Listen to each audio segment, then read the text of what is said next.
अस्सलाम वालेकुम नाज़रीन, आपका मेज़बान यासिर शामी आपकी खिदमत में हाजिर है और आप देख रहे हैं डेली पाकिस्तान। मेरे साथ मौजूद हैं साबिक वज़ीर आज़म आज़ाद कश्मीर सरदार तनवीर इलियास खान साहब। इनका ये कहना है कि इनकी गवर्नमेंट जब कश्मीर में आई तो PTI की सिर्फ 3 सीटें थी। इनके आने के बाद ये उन सीटों को 32 पर ले गए। इनको किसी इत्तेहादी की जरूरत नहीं बनी हुकूमत बनाने के लिए, लेकिन उसके बाद इनकी हुकूमत अपनों ने गिरा दी। वो कहते हैं कि घर का भेदी लंका ढाए।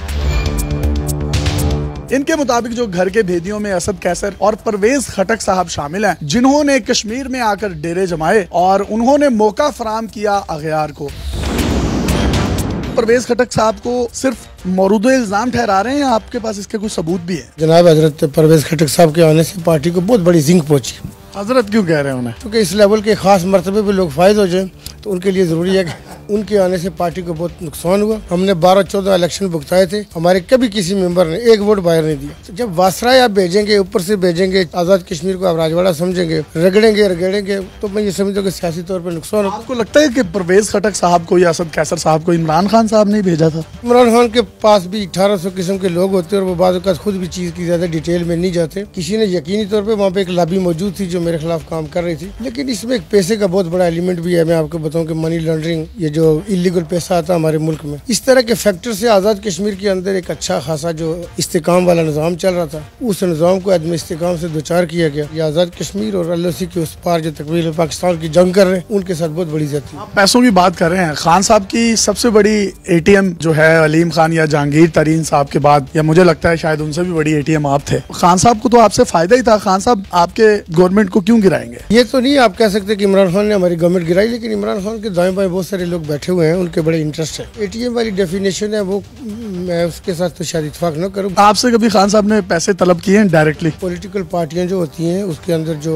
लोग तकड़े होते हैं, जिनकी फाइनेंशियल कैपेसिटी होती है, वो यकीनी तौर पे कंट्रीब्यूट करते हैं। और पाकिस्तान तहरीक इंसाफ के साथ भी मेरी हमेशा मामूलत चलती रही, लेकिन स्पेशली जो हमारा जनरल इलेक्शन था जुलाई का 2021 का, उसमें मैं सिंगल आदमी के तौर पे, कंट्रीब्यूटर के तौर पे मैंने पाकिस्तान तहरीक इंसाफ के लिए बहुत फाइनेंशियल हेल्प की थी। तकरीबन कितनी हेल्प है, कोई अंदाजे के मुताबिक बता सकते हैं? बहुत ज्यादा, बहुत बड़ी फिगर थी उसमें, और उसमें लोगों तक पता नहीं इतने पैसे आगे नहीं पहुंचे थे मेंबरान को। अगर मैं इसको एक रफ फिगर में बताऊं, 70-80 अरब रुपया था। बहुत बड़ी मतलब रकम थी। इससे इतना बड़ा इकट्ठा आप जिनके कह रहे हैं कि पहले दूसरे नंबर पर या चौथे थे, इतनी बड़ी कंट्रीब्यूशन कभी किसी ने नहीं की थी। यानी आप ये कह रहे हैं कि अलीम खान और जहांगीर तरीन से भी ज्यादा पैसे आपने दिए थे।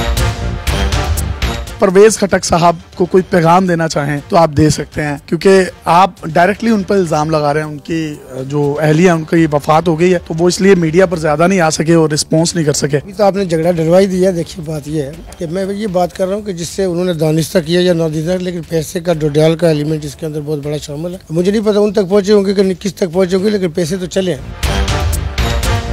परवेज खटक साहब और उनके पूरे अहले खानदान जो उनका फैमिली है, मैं सबसे ताज़ीज़ का इज़हार करता हूँ। अल्लाह ताला उनको सब्र जमील दे। कोई एक छोटे से छोटा कारकुन या कुछ सोशल मीडिया एक्टिविस्ट भी पकड़ा जाता है तो खान साहब उसके हक में ट्वीट करते हैं उसका नाम लेकर, लेकिन आपकी गवर्नमेंट गई, किसी किस्म की कोई रेजिस्टेंस नहीं हुई। उसी रात को या मैक्सिमम उससे अगली रात को पार्लिमानी पार्टी का अजमान पाक में इजलास बुला लिया गया। तो आपको नहीं लगता कहीं शिकवा, कोई गिला नहीं है खान साहब से कि यार वो आपके लिए कोई एक ट्वीट ही कर देते या कोई सोशल मीडिया पर एक पोस्ट ही लगा देते? खान साहब के पास चूंकि एक अरसे से मेरे हवाले से ये कि उनका जहन बनाया जा रहा था, जहन साजी हो रही थी कि ये एस्टेब्लिशमेंट का आदमी, और ये एस्टेब्लिशमेंट की वजह से आपका खुल का साथ नहीं दे रहा, जिस तरह इसको खड़े होना चाहिए। चलें, आपको वज़ीर आज़म की सीट से तो हटाया गया, फिर पार्टी सदारत क्यों छीनने गई? चूँकि जो मुसल्लह अफवाज के हवाले से हमारा जो रोल है आज़ाद कश्मीर के अंदर, आपने कौम का मोरल बुलंद रखना होता, आपने जहाद कराना होता, अपने आप को जहाद के लिए तैयार रखना होता। आज़ाद कश्मीर के एनवायरनमेंट में आपने लोगों को बताना कि आपने अपनी मुसल्लह अफवाज के साथ आगे बढ़ना, आप उनके आगे फ्रंट पे चलेंगे। तो इस तरह के जो क्लिप होते हैं, तो वो जाके जब खान साहब को देखते फौज नहीं जबान गल कर रहे हैं, फौज के बारे में मार्केटिंग कर रहा है, ये तो ISPR का बंदा, एक लाबी इस वक्त डोमिनेट कर गई थी। तो हमारी मरकजी लीडरशिप पे काफी लोगों की जहन साजी हुई उसमें, और ये कहा गया कि जी हम ईमान जो सियासी पुख्ता रखें, ये बंदा वाकई एस्टेब्लिशमेंट। आप वैसे एस्टेब्लिशमेंट के आदमी हैं, बाजवा साहब से, फैज साहब से तो बड़ी दोस्ती है आपकी। देखिए मैं कश्मीरी हूँ और एक पाकिस्तानी हूँ, जहाँ तक दोस्तियों का तल्लुक है, मेरी बहुत सारे और आपके बड़े मतलब लेजेंड जर्नल्स हैं, उनके साथ भी दोस्ती है। मैं दोस्तियों लोगों के साथ रखता हूँ। आज से 20 या 25 साल पहले भी अगर कोई DGMI रहा होगा या DGI था या DGC था, तो उनके साथ भी मेरी वाकफियत है। इमरान खान साहब से आपकी राहें जुदा होने जा रही हैं? पार्टी में बुनियादी तौर पर नजरियाती कमिटमेंट होती है, लेकिन इस वक्त जब मैं गर्दाब में मुश्किल में गया तो पार्टी ने जो बचकाना हरकत की, मैंने पाकिस्तान तहरीक इंसाफ आजाद कश्मीर के हर पहाड़ पे झंडा लगाया। कोई पहाड़ ऐसा नहीं होगा जिसपे PTI का झंडा नहीं वार्ड में उतारी है पार्टी। इतने कानून का कच्चा नहीं होना चाहिए। हमें कोई ऐसी चीज नहीं है कि कटी हुई पतंग की तरह कभी उधर भागेंगे कभी इधर भागेंगे। अपनी स्ट्रेंथ और अपनी पोजीशन के मुताबिक आगे बढ़ेंगे। आपकी मियां मोहम्मद नवाज शरीफ साहब के साथ भी बहुत अच्छी दोस्ती है और पुंछ में जो इनका घर है आप अपनी स्क्रीन पर देख सकते हैं। कश्मीर का खूबसूरत तरीन महल है और कहा जाता है कि पाकिस्तान में शायद इससे खूबसूरत घर पहाड़ों पर नहीं है। अल्लाह गरीके रहमत करे कलसूम नवाज साहिबा को। उन्होंने मियां मोहम्मद नवाज शरीफ साहब से कहा था कि मैं सरदार साहब के घर में 1-2 दिन रहना चाहती हूँ, तो किसी दिन आप मुझे लेकर चलें। लेकिन उनकी ये ख्वाहिश तो पूरी ना हो सकी, वो जा तो ना सकी। तो मियां साहब से आपकी दोस्ती बड़ी अच्छी है, वो आपको एज ए बिजनेसमैन बहुत लाइक करते हैं। अगर उधर से कोई ऑफर आती है आपको कि मुस्लिम लीग नून ज्वाइन कर लें, तो तहरीक इंसाफ को छोड़ के उनकी ATM बनेंगे? अपने मियां साहब के हवाले से कहा, मैं किसी पार्टी में अभी जाने का मेरा कोई इरादा नहीं है। मियां साहब खुद कॉल कर दें तो चले जाएंगे? सियासी तौर पे जब आप फैसले करते हैं, आपके साथ लोगों का चलने वाला एक बड़ा ग्रुप होता है। मैंने आज़ाद कश्मीर के अंदर रियासती सियासत की।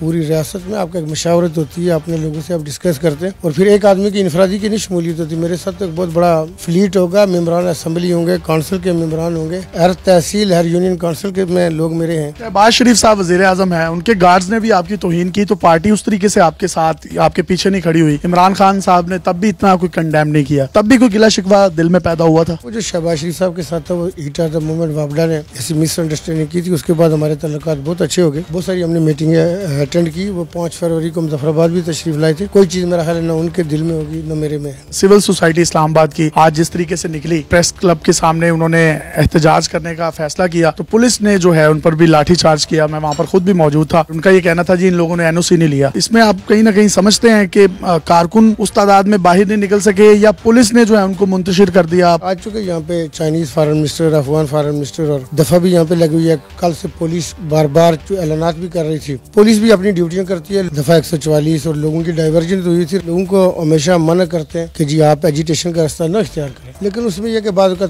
जो कारकुन होते हैं वो जज्बाती हो जाते हैं। सरदार तनवीर इलियास के पास आखिरी पत्ता खेलने के लिए कौन सा है जो अभी तक उसने शो नहीं किया? जो पत्ते हैं वो फिर अगर पहले दिखा दिए जाएं तो वो उनकी वो अहमियत नहीं रहती, लेकिन ये कि सियासी तौर पे जो कार्ड्स होते हैं उनकी डायनामिक्स बड़ी मल्टीपल होती है। महंगाई अपनी हदें क्रॉस कर गई, लोगों की बाइंग कैपेसिटी नहीं है। सियासी क़यादतें जितनी भी है कौमी लेवल की, फिर रीजनल, इनको मिल के अपने मसाइल और इन मसाइल और मुश्किलात से मुल्क और कौम को कैसे निकाला जाए, बैठना चाहिए। आपकी हुकूमत गिराने में लोटा क्रेसी ने भी एक अहम किरदार अदा किया, फॉरवर्ड ब्लॉक बना। आप समझते हैं उन लोगों ने आपसे गद्दारी की है या उनको भी कोई पैसा शैसा लगा है? हमारे जो वज़रा थे उनमें से जिनके अभी लोगों को क्लियर नहीं कि इनमें से कौन कौन क्लियर लोटा बन गया। इस वक्त मस्जिद में जाना, ईदगाह जाना, बाजार में जाना, शादी में जाना तसव्वुर भी ना करें। अवाम माफ़ करने को, सोशल मीडिया एक्टिविटी, अभी ऐसे इंसिडेंट्स आ रहे हैं कि लोग खुद पनाह मांगेंगे, ये मुश्किल होगा उनके लिए। मेरे साथ गद्दारी तो कोई एलिमेंट नहीं है। हमें पता है ये थाली के अंदर रखे जो बैंगन होते हैं उसकी तरह लुढ़कने का हमारे इन लोगों का होता है। कभी उस साइड पे होंगे, कभी इस साइड पे होंगे। ये जो फौज है इसको खान से लड़ाने के लिए कहीं ना कहीं आप समझते हैं कि इसके इर्द गिर्द कुछ ऐसे लोग हैं जो इंतशारी हैं, जिन्होंने आपके बारे में भी मिसगाइड किया या मिसफीड किया है, उनको वही लड़ा रहे हैं फौज के साथ भी खान को? ये बिल्कुल बात ठीक है। उस किसी हवाले से वज़ीर आज़म